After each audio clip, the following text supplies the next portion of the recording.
Бүгүн 1 сентябрь билим күнү. Кыргызстанда 156 миң окуучу 1 класстын босогусун атташты. Бирок 1 класстын эле окуучулар мектеп босогусун аттап, ал калган класстар аралыктан окууга өтүштү. Бүгүнкү күнү окуу жылындагы оош кыйыштар тууралуу учурда программасында талкуу кылабыз. Аны студияда мен Гүлмира Үмүталиева алып бармакчымын. Саламатсыздарбы?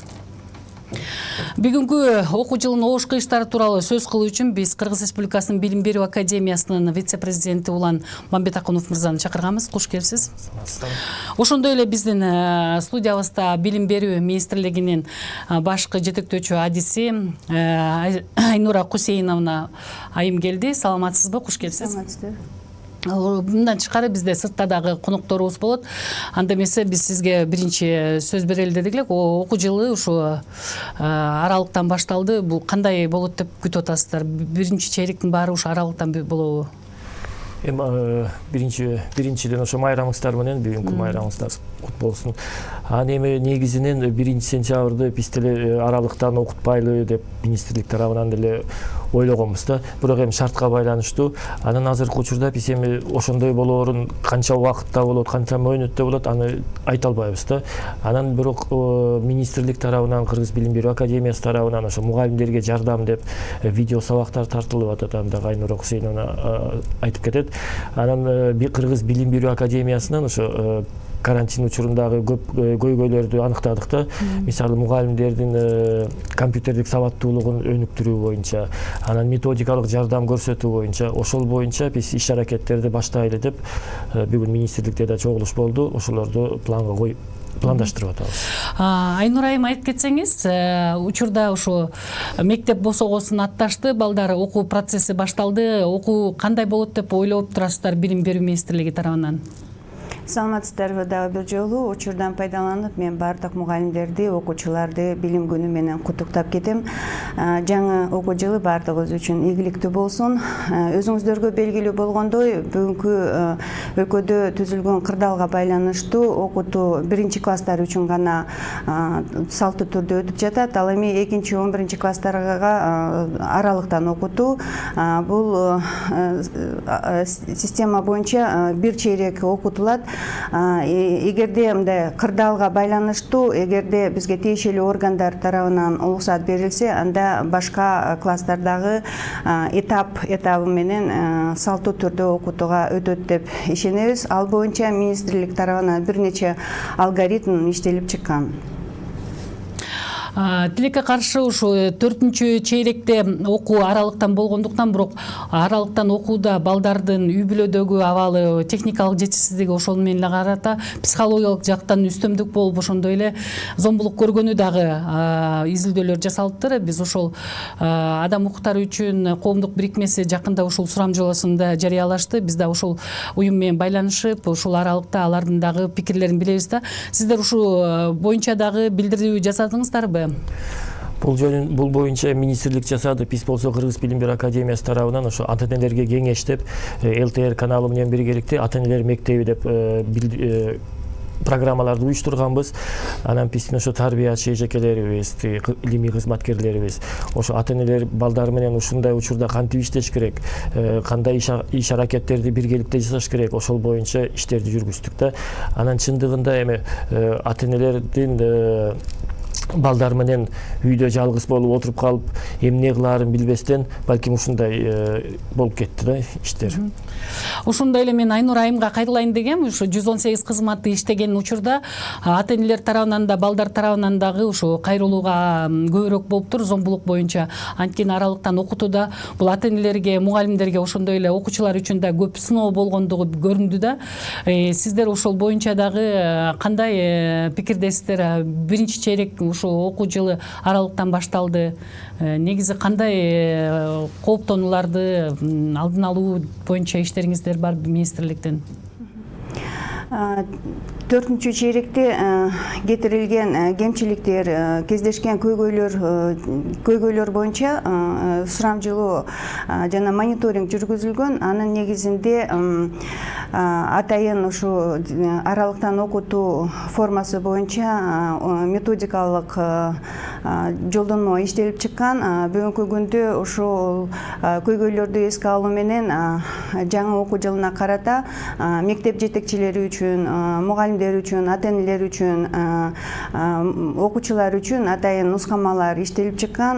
Бул нускамаларды иштеп чыгуу үчүн атайын министрликтин алдында эксперттик консультативдик кеңешме түзүлгөн. Ал кеңешменин курамына тажрыйбалуу мугалимдер, билим берүү тармагындагы эксперттер, окумуштуулар кирген. Алардын сунуштамаларын эске алып, жана ушу Кыргыз Республикасынын саламаттык сактоо министрлигинин берген сунуштамаларына ылайык биз ошо нускамаларды иштеп чыгып, бүгүнкү күндө ал нускамалар ар бир мектепке, ар бир окуучуларга, ата-энелерге жеткирилип, ошо нускамалардын негизинде иштелип жатат. Бүгүнкү күн ошо биринчи сабактар башталды. Эртеңки күндөн баштап ошо видео сабактардын темаларынын негизинде ар бир мектеп календардык тематикалык планды иштеп чыгышкан. Ошонун негизинде ар бир мектептин, ар бир класстын өзүнүн ийкемдүү расписаниясы жана ошо ар бир класстын ийкемдүү танапис убактысы менен окутуу жүргүзүлөт. Биринчи класстар мектеп осогосун биринчи жолу аттаган эске алып, алардын окуу көндөмдөрү калыптана элегини эске алып, ушу чечим кабыл алган салттуу түрдө окутуу боюнча. Сабактар ушу кыскартылып берилет, себеби биринчи күндөрү ушу социалдык адаптация болуп, мектепке көнүп, жанагындай эрежелерди сактаганга дагы ушу убакыт талап кылынат. Ошондуктан убактылуу кырдаал жакшырганча ушу кыскартылып берилет сабактар. Андан тышкары ошо сабактардын сапатын жогорулатуу боюнча видео сабактарды даярдаш үчүн атайын мугалимдер тандалып алып, бүгүнкү күндө ошо жаңы окуу жылынын окуу программасы боюнча биринчи чейрекке карата сабактар тартылып бүткөн. Бул иш андан дагы улантылат. Ошо видео сабактардын сапатын жакшыртуу максатында мугалимдер үчүн атайын тренингдер өткөрүлгөн. Андан тышкары министрлик тарабынан Санарип мугалим аттуу 1 айлык жарыяланып, ал 1 айлыктын алкагында ушу аралыктан окутуу, кайтарым байланышты уюштуруу боюнча вебинарлар, семинарлар өткөрүлгөн. Жаңы окуу жылында дагы бул багытта иштер улана берет. Айнур айым биз менен азыр коомдук уюмдан өкүлү Асель Койлубаева чыгып атат. Булар атайын сурамжолоо жасашкан экен. Ошондо сурамжолоодо Асель айым сиздер көргөзүп турсуздар.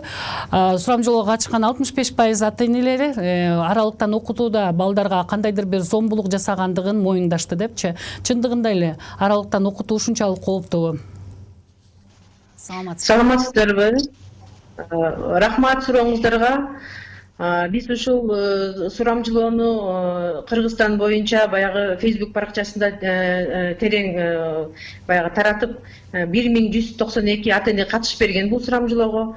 Ушул сурамжылоодо сиз айткандай эле биздин бир сурообуздун арасында ушул зордук зомбулук боюнча бизге абдан кызык болгон. Ошондо сиз айткандай 65% ата-эне ошондой жанагындай психологиялык жактан давление көрсөткөнбүз деп чын жооп беришкен. Бул абдан чоң проблема болду. Анткени бул пандемия убагында жалаң эле балдарга эмес, эми ата-энелерге дагы чоң стресс фактор болду. Анан, конечно, бул дистанционно илим билим берүүгө Министерство образования толугу менен дайыны жок болуп, дайыны жок баягы өткөзгөн боюнча бул мындай последствиялар болду да, бул эң биринчиси. Сиз кандай деп ойлойсуз? Азыркы биринчи чейректе окуу жылы ушу аралыктан окутулуп баштады. Ушул дагы ата-энелер үчүн, эң негизгиси балдар үчүн саламаттыгына, психологиялык жактан саламаттыгына таасирин этпейт деп ойлойсузбу? Сиз кандай ойдосуздар? Биз бул суроого жооп берели деп, ошон үчүн бул изилдөөнү жүргүзгөнбүз, анан запростор жөнөткөнбүз Министерство образованияга. Ал запросторго эң биринчи биздин маселе сурообуз койгону ушул мониторинг жүргүздүңөр беле? Ушул психикалык саламаттык боюнча кандай мындай влияниясы бар деп жооп жөнөтсөк, бизге Министерство образования жооп берген жок. анысына караганда азыркы убакта Министерство образования бул жагынан эч кандай дайындык жок деп биз эсептейбиз. Эми биринчи электе билинет да 10-15 күндүн ичинде. Ошондуктан бул да чоң коопсуздукту келтирет да. Рахмат. Ошондой эле булундай сурамжууларды мектеп окуучулары арасында эмнеге жүргүзгөн жоксуздар да? Мисалы үчүн мектеп окуучуларынын каалоосу кандай болот? Бул ата энелер менен болуптур да сиздин сурамжуулоо. Мектеп окуучулары арасында да уюштуруп жатасыздарбы? Биз ал сурооду дагы ойлонуштурганбыз. Анткени эми биринчи ата энелер менен сөйлөшөлү дедик. Анткени ата энелер түздөн түз балдары менен байланышта болуп, баягы алар аркылуу жооп алып атат да. Мисалы биз деле ата эне катары балдарыбыздын укугун коргош үчүн баягы ушул пандемия убагында байланышта болуп отурдук да. Анан ошондо балдардын эле оюн билгизип атат алар. Анан эми андай ой бар, Кудай буюрса аны да ойлонуп жатабыз. Мындай ата эненин баары бир макулдугу керек бул жерде. Биз балдарды өз ара сураганга азыр акылыбыз жок, анткени баары бир ата энеден баягы макулдугун алып анан жүргүзүш керек экен. Ошон үчүн биз биринчи иретте ата эненин арасында жүргүзүп, анан кийин балдар менен жүргүзөлү деп ойлойбуз да. Ата эне катары айтсаңыз, билим берүүнүн сапаты төмөндөп кеттиби же төмөндөгөн жокпу аралыктан окутууда? Мен сиздерге мындай деп айтат элем. Мына бул дистанционный билим берүү процессинде бул сапаты жогору эмес үчүн ошондой чоң маселелер пайда болду. Бул жөндөн жөн пайда болгон жок. Болуптур технологиялык жактан проблема болсо, бул бир суроо. Сапаты боюнча бул эң биринчи суроо да, сапаты боюнча төмөн. Мына 2009 жылы Кыргызстан мамлекети ПИЗа деп коет, жана международный рейтинг исследовательский. Ошол боюнча биз 2009 жылы өткөнбүз, андан бери өтө элекпиз. Реформа бизде жүрүп жатат деген эле баягы информацияны алып атабыз. Эмне себептен биз каждый год андан отказ кылып атабыз. Анткени биз андан өтө албайбыз. Ошон үчүн мына ошол боюнча эле мына вывод жасап койсок. Сапаты төмөндүгү дистанционный образование боюнча көптөгөн мисалы чыкты да, артыкчылыктар. Бул деген биздин изилдөөдө да анча мынча көрсөтүлгөн, эми буну терең изилдөө керек. Буну деген жалпы анализ керек, мониторинг керек. Бирок сапаты төмөн деп биз айтсак болот, анткени балдардын мына Министерство образованиянын өздөрү мисалы ушу балдар дистанционный образование бүткөндөн кийин кандай деңгээлде ушул материалдарды кабыл алышты, усвоение болдубу ушул материалдар деген изилдөөсү жок. Ага суроо бере алышкан жок Министерство образования. Балдар болсо мына 66% биздин изилдөө боюнча 66% балдар окууга эч кандай деген мындай желаниясы жок экен. Каалоосу жок экен. Рахмат сизге, Айсел айым, бизге байланышка чыгып бергениңиз үчүн. Биз эскерте кетелик. Адам укуктары үчүн коомдук уюмунун жетекчиси чыкты. Булар атайын изилдөө сурамжылоо жасашкан ата энелер арасында. Ушул эле учурда бүгүн Кыргызстанда биринчи сабак менин Кыргызстаным, сүйүктүү Кыргызстан деген темадагы сабактар башталды. Бирок тилекке каршы онлайн сабак же болбосо аралыктан алынган сабактардын жыйынтыгы анча эмес. Анда биз атайын видео даярдаганбыз. Анын видеону көргөзсөңүздөр. Сабак 10-до башталыш керек болсо окуучулар мугалимге жазып атышат, мынакей сабак качан башталат, кайсыл жакта болуп атат сабак деген. Андан кийин көрүп атасыздар, канча убакыт өтүп кетсе дагы балдардын баягы өздөрү калгандыктан ар кандай нерселерди чыштап атышат. Анан барып мугалим көптөө барып 10 саат 40 мүнөттө дегенде темасын чыштап атат. Бул жерде ата энелердин да жазганын көрөсүздөр, анткени балдар өздөрү менен өздөрү калганда деп телефон менен дагы баягы группага жазып аткан нерсесин көрсөңүздөр болот да. Негизи ошо аралыктан окутуунун кемчиликтери көбүрөөк айтылып атат да, артыкчылыктарына карагандачы. Сиз кандай деп ойлойсуз, Айнур айым? Ушул боюнча сиздерде бир катуу талкуу, мониторинг жасалдыбы? Биринчиден жана психологиялык жактан колдоо көрсөтүү боюнча кошумчалап айтып кетейин. 4-чү чейректе мындай кырдаал түзүлгөндө ар бир райондук билим берүү бөлүмдөрүндө ыкчам байланыштар уюштурулуп, андан тышкары ушу жогорку окуу жайларынын психология кафедраларынын кызматкерлери, психологдору тартылган. Алар ушу мугалимдерди окуучуларга, ушу ата энелерге суроолорун суроолоруна жооп берип колдоо көрсөтүшкөн. Бул иш жаңы окуу жылындагы да улантылат. Ар бир мектепте жана райондук билим берүү борборлорунда ыкчам байланыш иштеп жатат. Ар бир ата-эне окуучу өзлөрүнүн көйгөйлөрүн айтып кайрылса болот. Учурунда ушу чечкенге ар бир мектеп ушу милдеттендирилген. Эми дистанттык форматтын сапаты боюнча айта кетсек, албетте окуучу менен мугалим мектеп ичинде жолугушуп ошо окуу процессин мектепте жүргөнү менен эч нерсе салыштырууга болбойт. Албетте дистанттык окутуу абдан татаал, мугалимдер үчүн дагы татаал, окуучулар үчүн дагы татаал. Бирок ошого карабастан ушу кырдаалга байланыштуу мугалимдер гана эмес, ушу ата-энелер дагы биргелешип ушу балдарга ушу билим алганына көмөк көрсөтүшүбүз керек. Бул биздин милдет. Эми мониторинг албетте системный түрдө жүргүзүлүп жатат.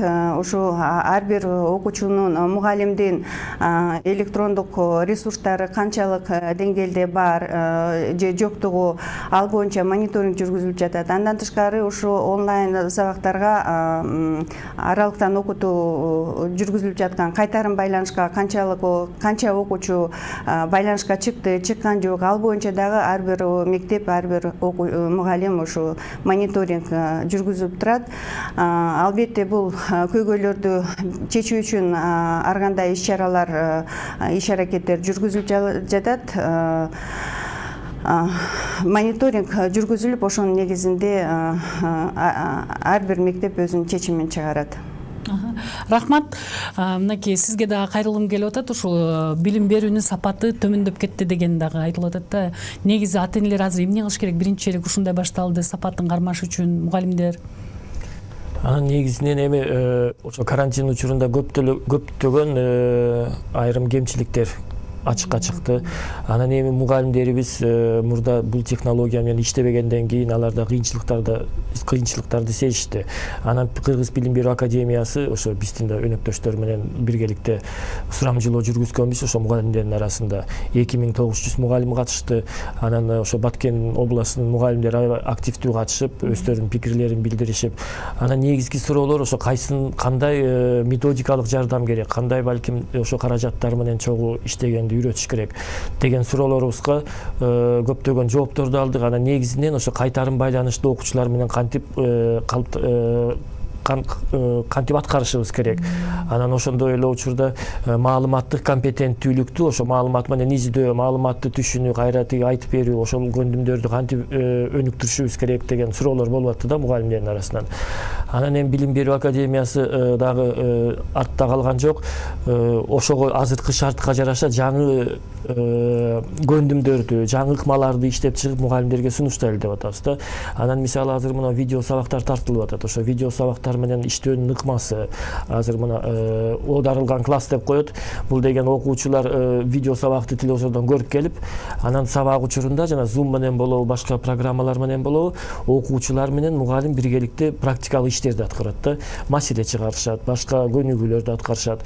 Ошо алып мурда телевизордон уккан маалыматты практикалык түрдө калыптандырышат да.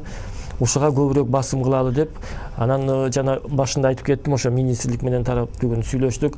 Кыргыз билим берүү академиясы ушул кечиктирбей, балки мына четвериктен баштап эле 4-күндөн баштап методикалык жардам ар бир мугалимге, ар бир кызматкерге, ошо мектептин кызматкерине жеткирүүгө даярбыз да.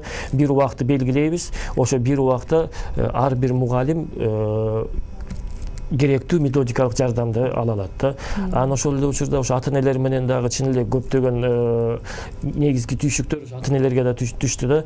Ошондуктан ата-энелер менен дагы биз психологиялык жардам деп, ошо тарбия кандай аткарыш керек, чогуу биргеликте кантип керек болсо окуу китептерин окуш керек, тапшырмаларды кантип аткарыш керек, ошолор боюнча дагы көптөгөн семинарларыбыз болду. Энаталар активдүү катышты. Азыркы учурда мына Марал FM радиосу менен биргеликте, анан балким ошо 5-канал менен да кийин биргеликте чогуу ошо ата-энелер мектебин уюштурсак, болот деген ойдобуз да. Ушу аралыктан окутуунун оош кыйыштарына мынакей Айнур айым айтсаңыз, бир гана ата эне окуучу эмес, мугалимдер да даяр эмес экенин көрүп атасыздар да. Мынакей биз сиздерге бир эле бүгүнкү сабактын алып мындай көргөзүп атпайбызбы? Мугалимге канча окуучу кирип атканы бир сабакта деле көрүнүп турат, аз окуучу кирип атышат.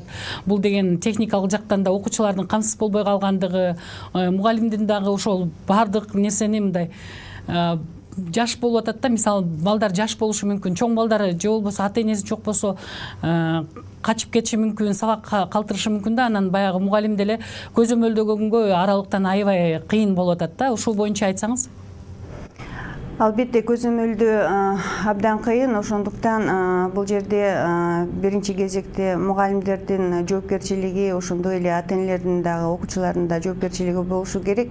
Жогорку класстарда эми алар өз алдынча иштеп, 4-чейректе бир кандайдыр бир көндөмдөргө ээ болушкан. Бул жерде аралыктан окутууда өзгөчө башталгыч класстардын окуучуларына кыйын болот. Бирок ошо класстарга жана видео сабактар тартылган. Видео сабактар аркылуу мугалимдер кайтарым байланышка чыгып, ар бир окуучунун ошо түшүнбөй калган темаларына, суроолоруна жооп берет. Ошондуктан эми кемчилик болбой койбойт. Ал кемчиликтерди жоюу үстүндө иш алып барып, албетте ушу сапатты жогорулатууга ар кандай ушул ыкмалар колдонулат. Бул жанагы кайтарым байланышта ар бир окуучуну ушу сабактарга тартуу боюнча дагы вебинарлар өткөрүлүп, ошо азыр эми мектептер боюнча дагы мониторингтерди баштайбыз. Бүгүнкү күндө кандай катышуу болду, кандай көйгөйлөр болду, ар бир мектеп менен байланышып, ошо көйгөйлөрдү биргеликте чечкенге аракет кылабыз. Бул боюнча дагы атайын иш планы иштелип чыккан. Ошондуктан биргелешип чечебиз деп ойлойм. Рахмат. Бизде азыр байланышта билим берүү боюнча эксперт Кеңешбек Сайназаров агай биз менен байланышта. Саламатсызбы? Саламатсызбы Кеңешбек? Саламатчылык. Сиз менен ушу бүгүн окуу жылындагы оош кыйыштар тууралуу сөз кылып атабыз. Бүгүнкү билим берүү күнүңүз менен куттуктайбыз. Негизи ушу айтып кетсеңиз, аралыктан окутууда биз билим берүү системасындагы ошо билимдин деңгээлин түшүрүп алып жатабыз деп айтыптырсыз. Эми негизи ушу билим деңгээлин кантип кармап кала алабыз? Рахмат. Дагы бир жолу ошол сиздин куттуктоолорго мен кошулуп, бүгүнкү күнгү окуучуларга, мугалимдерге, агартуу аймагында иштеп жаткан адамдарга мен куттуктоомду айткым келет. Сурооңузга мынтип жооп бермекмин. Ооба, бүгүнкү күндө опурталдуу кырдаал жаралып калды. Билим сапатына түздөн түз таасир эте турган бир канча факторлор пайда болду. Эми кайрадан эле ошол окуу жылын онлайн системада баштаганга туура келген үчүн мен 3 нерсени айткым келет. Бул билим сапатын кармап турган негизги бул мугалимдер. Ошол мугалимдерге колдон келишинче биз бүгүнкү күндө колдоо көрсөтүп, мотивация берип, аларды белин бекем бууп, ушул аябай опурталдуу заманда эмгектерин ичинде колдон келишинче шарт түзүш керек. Бул жерде психологиялык жана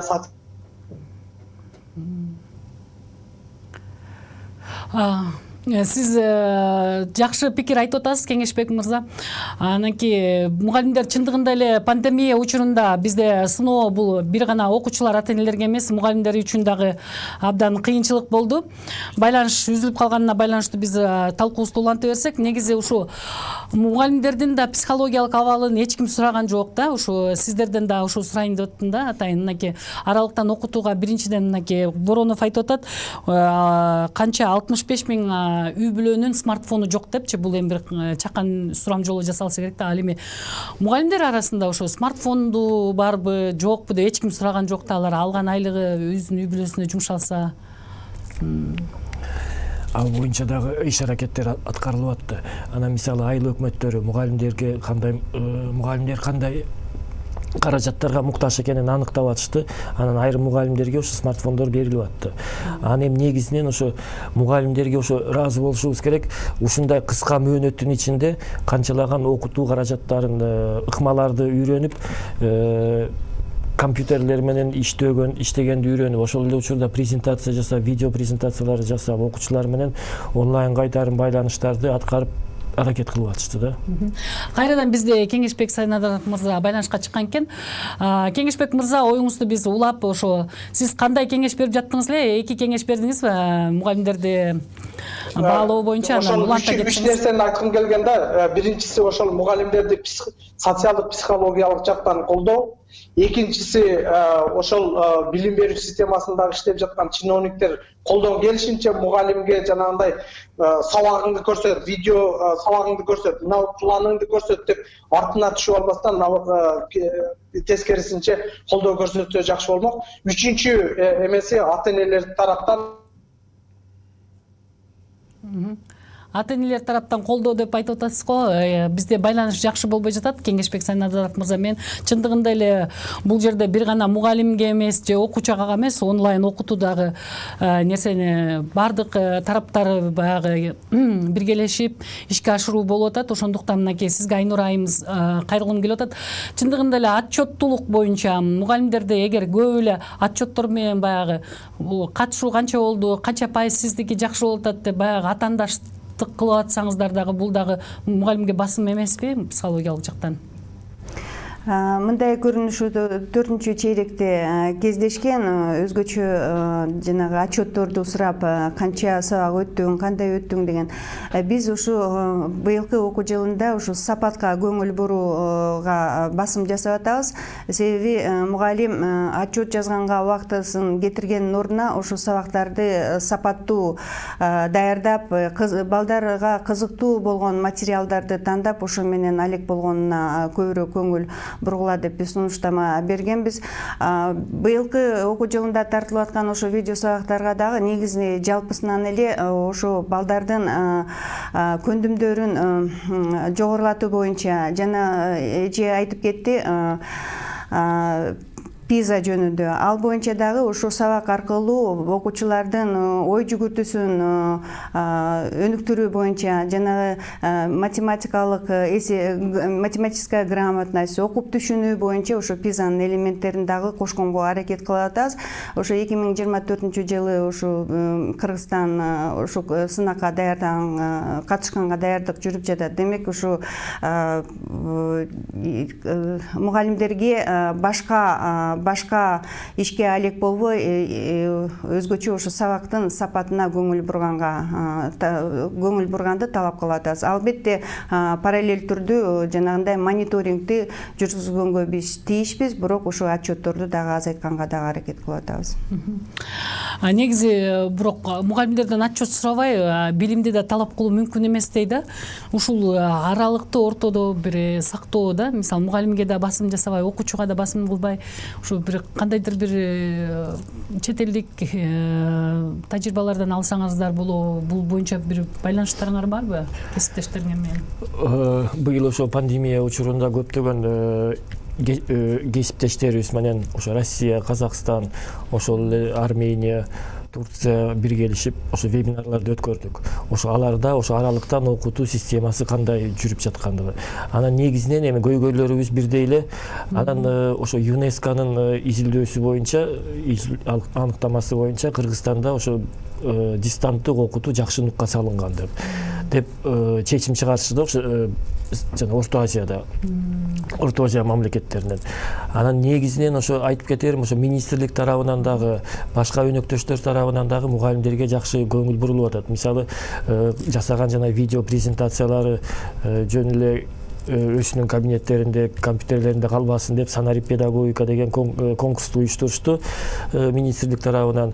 Ошолордо азыр калп айтпайын, ошо 1000ге чейин иштер келди. Видео презентациялар, видео сабактар ошонун эң жакшылары тандалып, мугалимдерге үлгү катары интернет сайтына жайгаштырылды. Бизде азыр байланышта Дүйшаманбет Оразалиев мырза чыкты. Бул бүгүнкү күнү 1-класс 156 миң окуучу катышкан 1-класстын окуучуларынын ата-энесинин атынан чыгып атат.